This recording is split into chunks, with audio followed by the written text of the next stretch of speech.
Welcome to another episode in the series on the Toyota ECU. In previous episodes, I've shown you how to depin the connectors for different types of Toyota ECUs. In this episode, I'm going to show you how to open this ECU. Now you're going to ask, why would you want to open this ECU? Okay, so these ECUs are part of a family that were rolled out in 2005 or so. They replaced the previous architecture.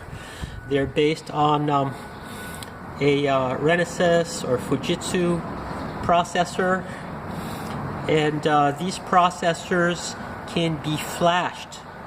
Okay, so you can reprogram your ECU with new firmware, including new base maps for controlling the engine. Right, and the reason you would want to get inside here is because it's not possible to read the contents of the ECU through the external ports. In order to read the contents of the ECU, you have to get inside to what's called the K line. All right, so let's show you how to do that. All right, the structure, physical structure of the ECU, there's a metal base plate, there's a plastic cover, and then the connectors are of a single piece with the motherboard. Right. The plastic cover is glued or sealed onto the metal base plate. So we have to break that seal apart.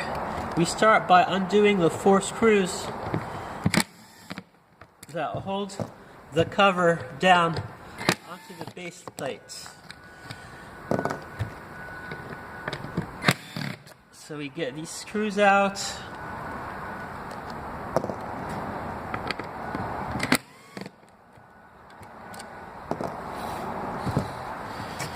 Now again, this plastic cover is glued onto the metal base plate, so it has to be pried apart. Take a small baby screwdriver, find a little tab where you can insert it. It's going to take a lot of force when you do this the first time with your ECU. Alright, and you get it in. Then you get a bigger screwdriver.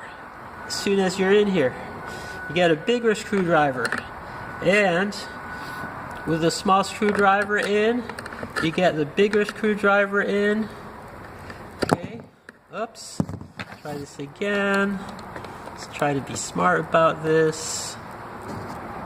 Alright, so you pry open, get the bigger screwdriver in. Alright, and now we need to go around the entire, all the way around, prying. It's going to take a lot of force. You're going to feel like you're going to break something, okay, but nothing's going to break, okay.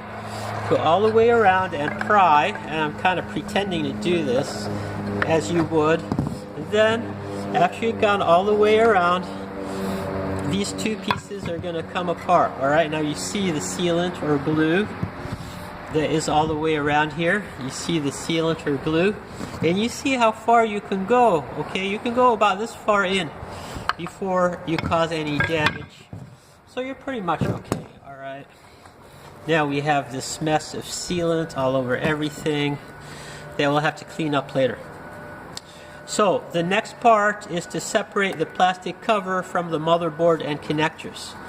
And how we do that, you see there's a seam right here where they're connected. We come to the base of the seam. We come to the very base of the seam with a screwdriver.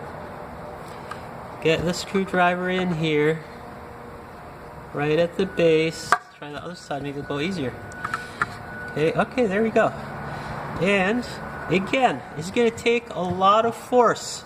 It's going to take a lot of force because you see there's glue everywhere. But you just go about it very gingerly, and you're going to separate the cover from the motherboard and the connectors. So now they're separated. Alright, they go together like this. Boom, they come apart like this. Okay, so now let's look at this. What I want you to see is right over here. These pins are actually the communication ports. This is the K-line communication port, that allows you to talk to the CPU, right? And in a future episode, I'm going to show you exactly how you do that. Thanks for watching.